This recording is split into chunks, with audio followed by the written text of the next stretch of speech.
নমস্কার বন্ধুগণ, কেমন আছেন? সবাই ভালো আছেন তো? আজকে আমি রাখি বন্ধন উৎসবে একটি নতুন মিষ্টি তৈরি করব, যা খোয়া ক্ষীর ও ছানা ছাড়া।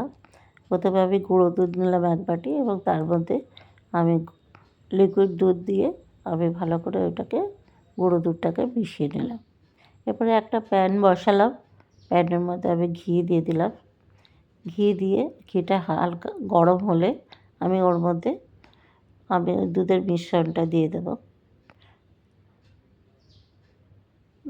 দুধের মিশ্রণটা দিয়ে আমি অনবরত নাড়তে থাকবো, তাহলে নিচের দিকে বসে যাবে।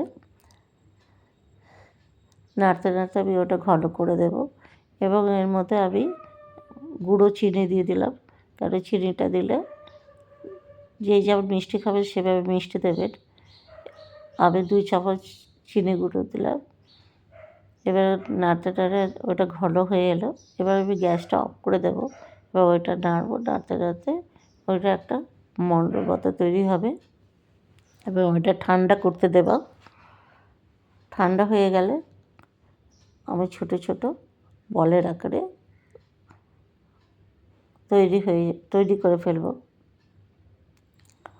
যদি ভিডিওটা ভালো লাগে, লাইক, শেয়ার, কমেন্ট অবশ্যই করবেন এবং সাবস্ক্রাইব করতে ভুলবেন না। এইভাবে আমি ছোটো ছোটো আপনারা যে যেমন পারবেন আকারে তৈরি করবেন। আমি এইভাবে প্রত্যেকটা মিষ্টি তৈরি করে নিলাম।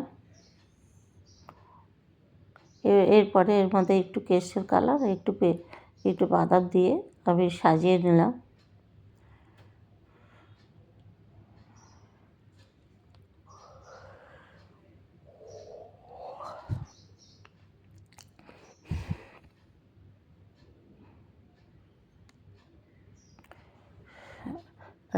রাখি বন্ধন উৎসবে সকল ভাইদের সকলকে আমার অগ্রিম শুভেচ্ছা রইল। এভাবে আমি প্রত্যেকটা মিষ্টি তৈরি করে নিলাম। সবাই ভালো থাকবেন, সুস্থ থাকবেন, সাবধানে থাকবেন।